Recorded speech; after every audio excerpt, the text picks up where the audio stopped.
painting to photography, from beadwork to woodworking, KQAL FM on the campus of Winona State University presents Art Beat. Art Beat highlights the work and accomplishments of local artists from in and around Winona. Support for Art Beat is made possible by the Minnesota Arts and Cultural Heritage Fund. Winona has a pretty great art scene for a city its size. And today on Art Beat, we take you back to the Winona Art Walk 2023 for something of a tour. You see, back in November, several local studios opened their doors to the public so that we could all share in some local hometown art. There was so much art to see on the 2023 Art Walk that we decided to break it down into several episodes here on Art Beat. On today's episode, KQAL's Jiovani Bermudez takes us to the Handmade Neighborhood at the Winona County History Center to visit with several different artists. That's the Winona Art Walk 2023, today on Art Beat.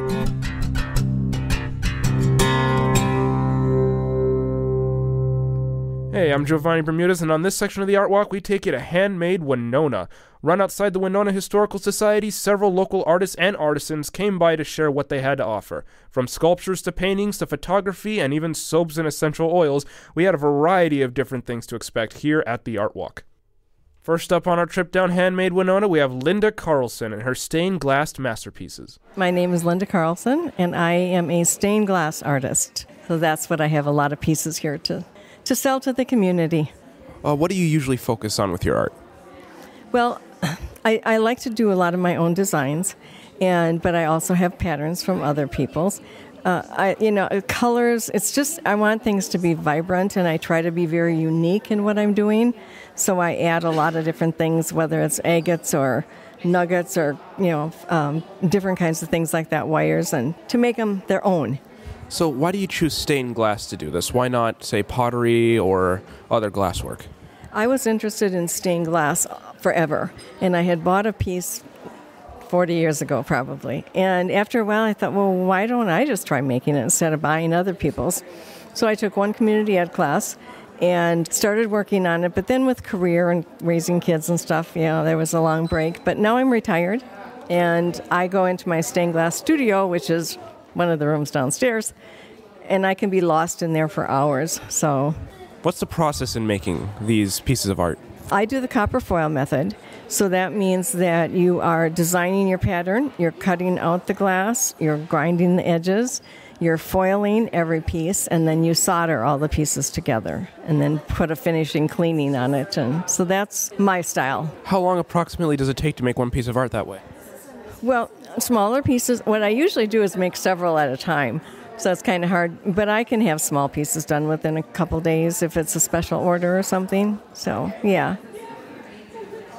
Well, I got to say, you have some beautiful pieces here. Where can people see most of your work? Do you have it in certain places or certain art festivals? I start doing them in June, and I go through. I've got one more, Cochrane Fountain City, on the 2nd of December. So that's the last one to go out. But I also have a Facebook page, so people can go on Facebook and see things that I've done, and if they have interest in anything, do it that way. Can you mention your Facebook page for us? It's called Glassworks, capital GLASVERKS by Linda. Well, is there anything else you'd like to say to our audience before I end this interview? I just really enjoy it. Our art, we have this every year, and we have a lot of excellent artists here. So come to the History Center if you get a chance. All right, thank you so much for doing this with us. Thank you. Thank you. Coming up next on Handmade Winona, we have Heather Bach and her collection of artworks depicting the mandala. My name is Heather Bach. My company is Luna Mata. I have hand-drawn mandalas and jewelry featuring prints of my artwork, as well as copper jewelry that is hand-drawn with mandalas and other designs on them. So can you tell our audience what a mandala is?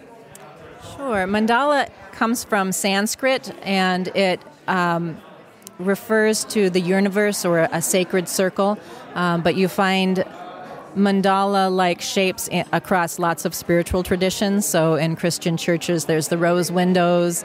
In Navajo traditions, there's the sand paintings are following that same sacred circle form.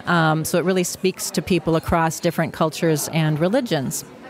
So is that what made you choose the mandala as a symbol, the fact that it exists in so many spiritual practices, or In a way, yes. I started drawing mandalas as a meditation and mindfulness practice. And I didn't even show what I was drawing to anybody. It didn't occur to me until someone saw my notebook by accident, and their reaction kind of got my attention, and I started showing my mandalas to people. And out of the suggestions and reactions I got to people seeing what I was drawing, my little art business was born. And what is the process to make these respective pendants? And I see you have artwork here. You have pendants here that have the mandalas on them. You have bookmarks. You have are those just small paintings? Oh, they're magnets. Wow. Sure. I have copper pendants where I've drawn the design by hand onto the copper and then etched the design into the copper. I add a patina. I sand and polish it to bring out the design, and then I seal it with a museum-grade sealing wax. And then I have these other pendants that I use prints of my artwork to make the pendants. So they are taken straight from the prints. They have lots of different colors and different sizes and shapes. What is it about the art walk that really makes you think, yeah, I'd love to be part of it? It's a great event. I'm at Handmade Neighborhood, which is part of the weekend. We're just a one-day event, but I feel like this weekend in general really kicks off the holiday shopping season for people in Winona. People come out really excited to find things for themselves, but also for people on their holiday shopping list. And so it's a very great event for those of us who are vending, and it's really fun to see people from the community come out in such numbers.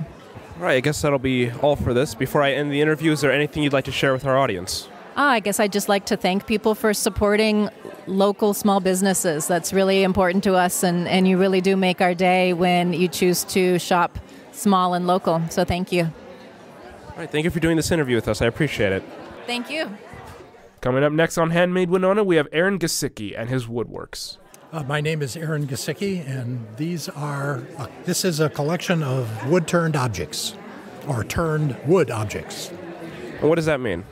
It's a piece of wood which is rotated on a machine about the size of a sewing machine, and you use handheld tools to remove wood so that what is left over is an attractive shape and style. And what made you choose this style of art? Well, I've been a wood turner for about 45 years, and this is just something I've evolved into, from making something which is functional and pragmatic to something which is artistic. Yeah, I see here you have a lot of bowls and a lot of, I assume that's a vase, yeah? Hollow form, actually. That means it's hollow on the inside, and it has a classical urn shape. So much of all of the inside is turned blindly. So a tool enters through the opening, and you remove wood from the inside without being able to see what is happening on the inside. You have to do it all by feel or by sound. How long does it take to make one of these pieces?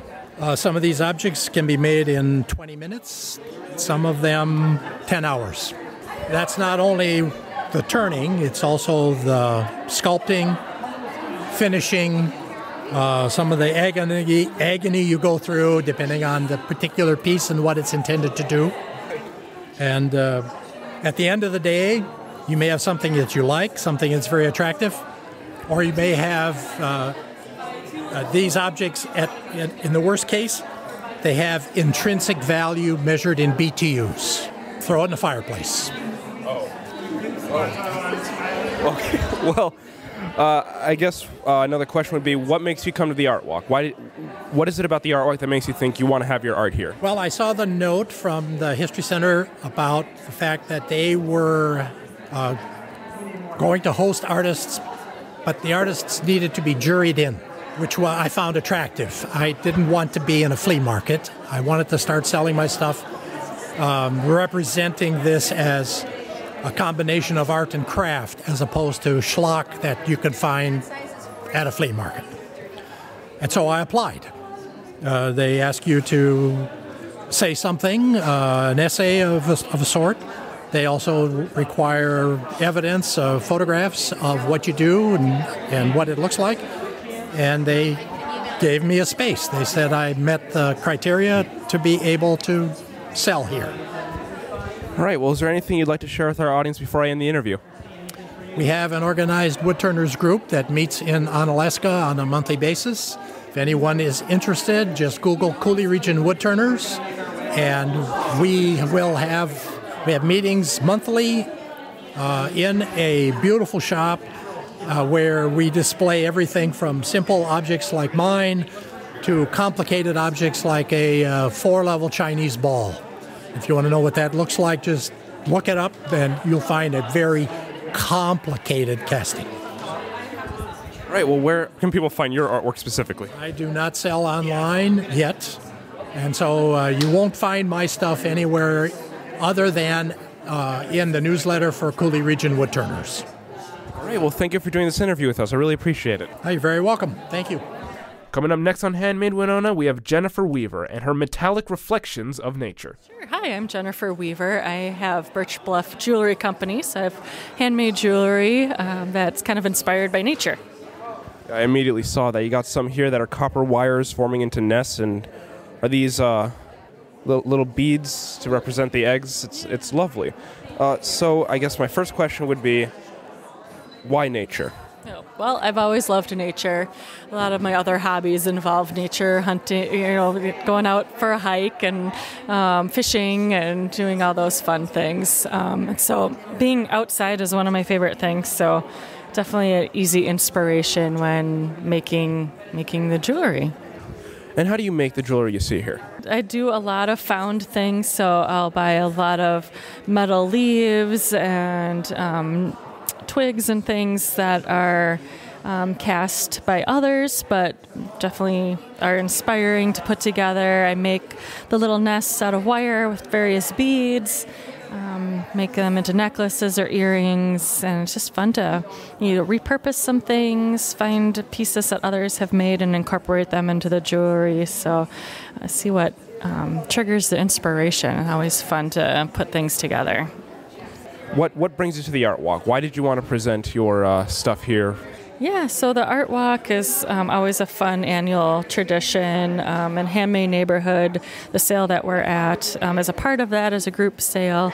I honestly just do one a year, and this is just a really fun one that works out for my schedule too, and it's a fun time to be a part of it. People are looking for gifts, and good time of the year to get everything together throughout the rest of the year and then have a fun time at the sale. So, and it's always great to be around other artists and people who come to shop as well. So it's just a fun one. Where could people find your work if they wish to? Sure.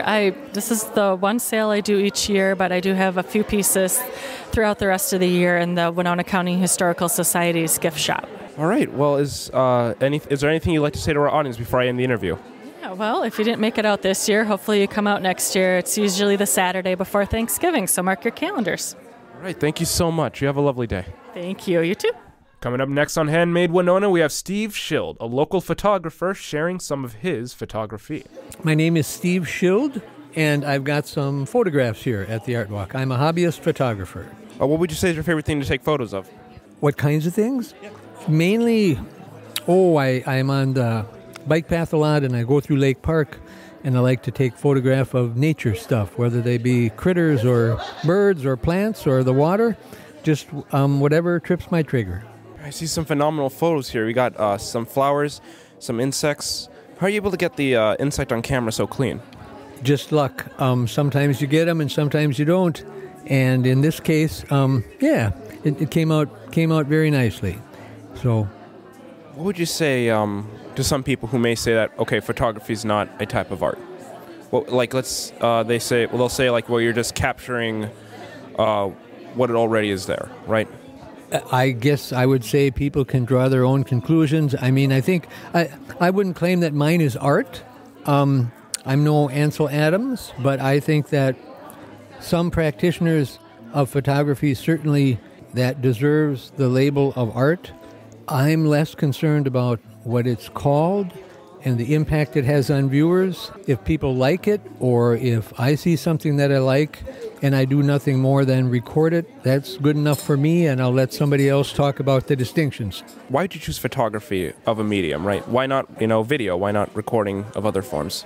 I don't know for sure. I took a photography class about 50 years ago as part of a journalism program, and I've piddled around with a camera more or less ever since, starting out with, family snapshots and this and that. And as I did it more, I enjoyed it more and occasionally get results I like. And so I've continued to do it, and it's fun for me, and I have no other artistic abilities, so this is the things that I've chosen. What advice would you give to startup photographers like myself? Be interested in the world, look at things, make note, pay close attention to things, make note of what you like, what you appreciate, and then remember that with digital photography, you can shoot. There's no film cost, there's very little processing cost, so try to make of it whatever you want. You shouldn't have to try to please anybody but yourself. That's the way I've started out, and that's what I do, and it's a great hobby. It's a great hobby. Where can people find your work if they'd like to see it? Well, I've got a pretty much neglected website, and my work is not widely available. I do a couple of shows or sales like this throughout the year, but I don't have any reliable online presence, so that's not a good answer, but that's the truth. Well, is there anything you'd like to say to our audience before I end the interview? Winona is a beautiful place. Most of these pictures were taken very close to home here. So I would just urge people to be aware of the beauty that surrounds us, and take advantage of the fact that we're as lucky as we are. And, be awake to the world, I guess, is where I would end with my advice. All right, well, thank you so much for doing this interview with us. Thanks a lot. Thanks for your time. Thanks. Coming up next on the Art Walk, we have Shannon McCann with all-natural goat milk soap. My name is Shannon McCann. I'm the owner and soap maker at Simple Soaps for Simple Folks. Why soaps? What makes you do soaps? What is it about them that really fascinate you? So never did I think I'd be a soap maker in my whole life. I moved to Minnesota roughly 16 years ago, and I was gifted goats. And from the goats, I was making cheeses and yogurts and doing different things with the milk. And a friend showed me how to make soap, and I realized, hey, I can use this milk to make soap. So I started doing that, and it's kind of evolved into a crazy thing. 15 years later, here I am making soap. What's the process to make soap?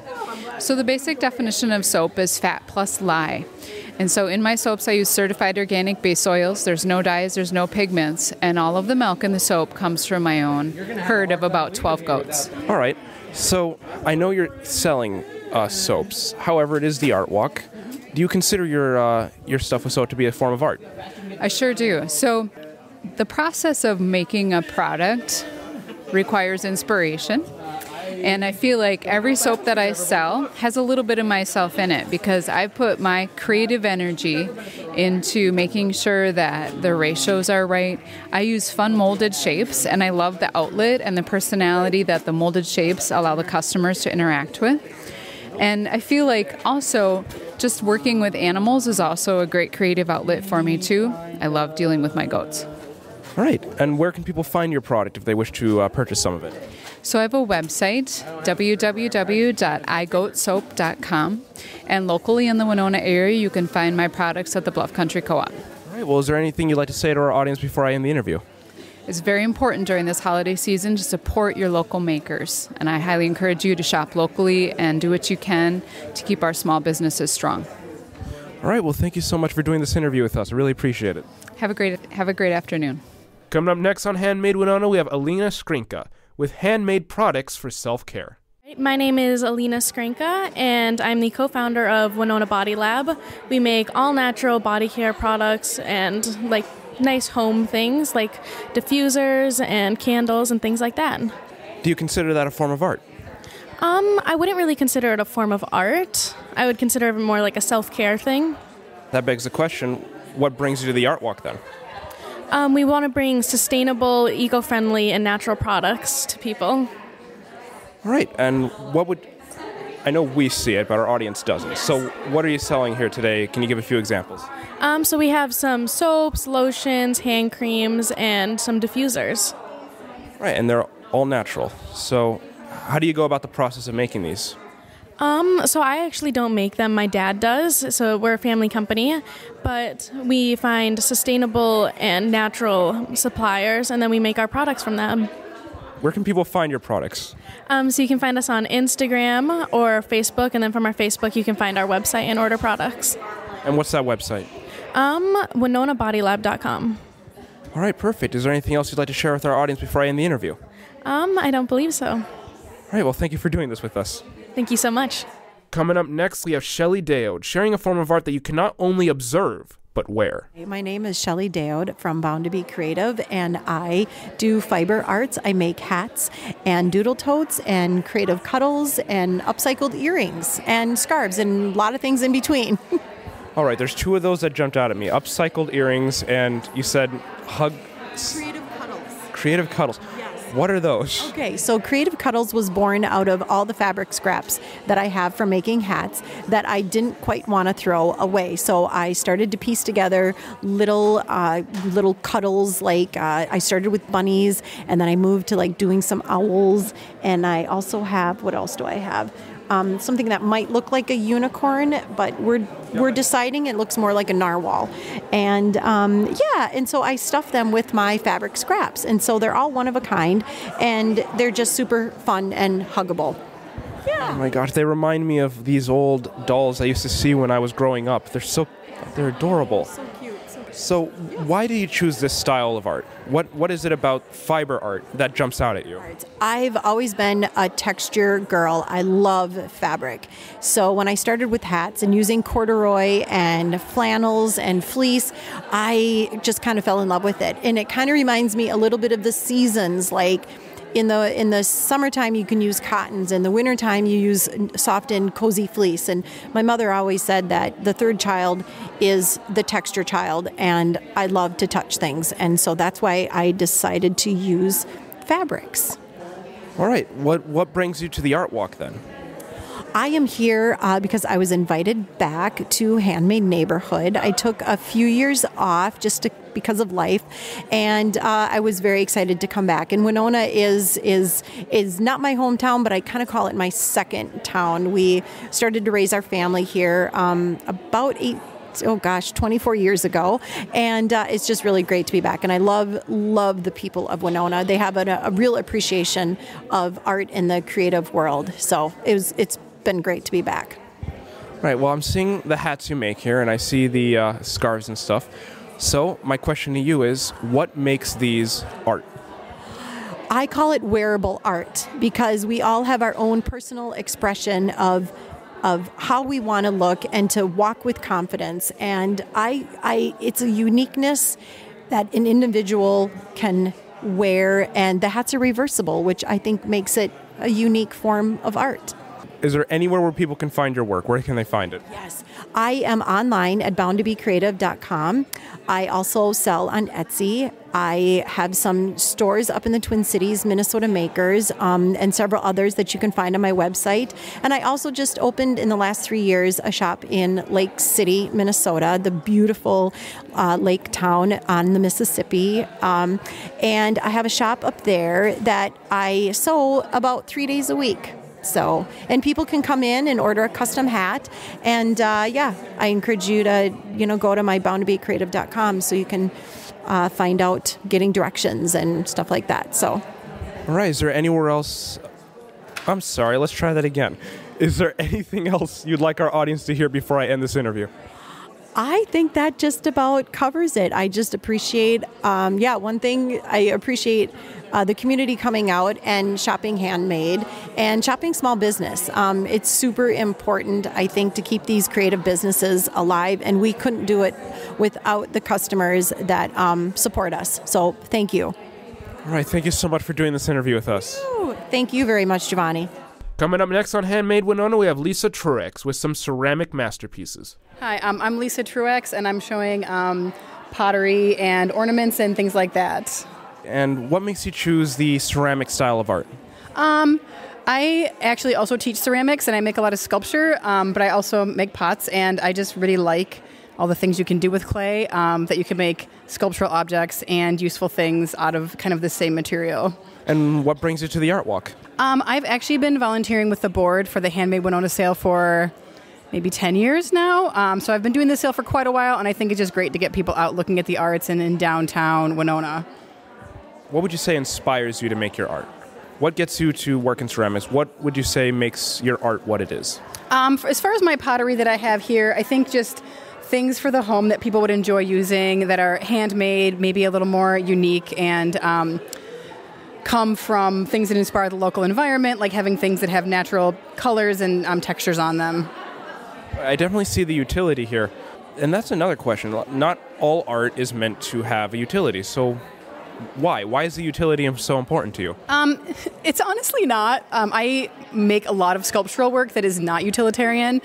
I do a lot of pottery to help me support that sculptural work because sculptural work is harder to sell and it's more expensive to make. So it's just another facet of making to me. It's not necessarily about the utility or not, but a lot of people like things that you can have in the home, and functional pottery is more affordable than big sculptures, so it gives a price point to more people to be able to get things made by local artists.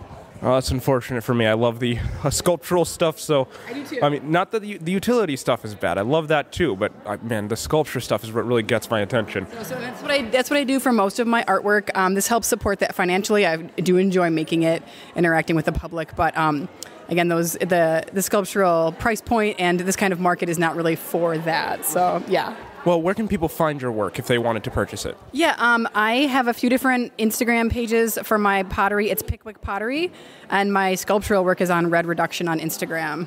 All right. Well, is there anything you'd like to share with our audience before I end the interview? Sure. I think come out to the artwork and see all the cool things going on in town, and support small local businesses. All right. Well, thank you so much for doing this interview with us. I really appreciate it. All right. Thanks for taking the time. Coming up next on Handmade Winona, we have John Mauser sharing some of his hand-carved wooden works. Hi, I'm John Mauser. I am from Wood Duck Designs here in Winona, and I make wooden crafts of all different kinds. Right, and what is it about wood that really makes you... What is it about wood that inspires you? Why wood as a medium? Wood has a very interesting natural grain pattern and natural colors, and it makes it a really good medium for carving and working with your hands. There's nothing more tactile than feeling the smoothness of a board after it's been sanded, and that's just very rewarding to take it from raw material all the way to something really, really luxurious. Right, and I see you have nature as an inspiration here, but I also see inspiration from popular culture. Like I see Star Wars here, Legend of Zelda there. Do you think wood is a great medium to portray pop culture through? Hey, sure, I think so. I think a lot of people really love wood products of all kinds, and they also want their interests to kind of merge with that. And so I've had a lot of success with bringing pop culture items through the wood media and the magnets and all sorts of different kinds of things. So, yeah, I think it's a great medium for it. I gotta say, it's quite impressive here. Besides, you got magnets, you got earrings, you got some of these trays here. What are these trays we see here? Those are charcuterie boards and serving boards. So getting close to Thanksgiving, a lot of people are looking for ways to have a unique service. And so, cutting and serving is getting to be kind of more of a fun thing that a lot of people do. So hoping that people enjoy seeing the wood and making it part of their traditions. Right. And what would you say makes this art? What makes wood into art? Yeah, I think it's all about the design choices you make, right? I think that you can just find a piece of wood on the street and it wouldn't necessarily be art, but it's the love that goes into it and the attention and the design that really, that appeals to people's eyes and then works really well as an art medium. So, right, and where can people find your work if they wish to see it? I sell at Blooming Grounds in downtown, and then you also can find me at woodduckwinona.com. Right, is there anything you'd like to share with our audience before I end the interview? KQAL rocks. Thank you for doing this interview with us. Yeah, you're welcome. Have a good one. Thanks again to all of the artists involved in the Winona Art Walk 2023.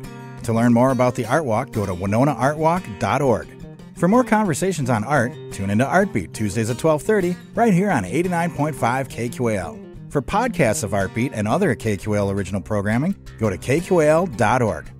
Be sure to tune in next week for part 2 of our series on the Winona Art Walk. I'm Bill Stoneberg, and we've just heard from KQAL's Jiovani Bermudez at the 2023 Winona Art Walk on Artbeat.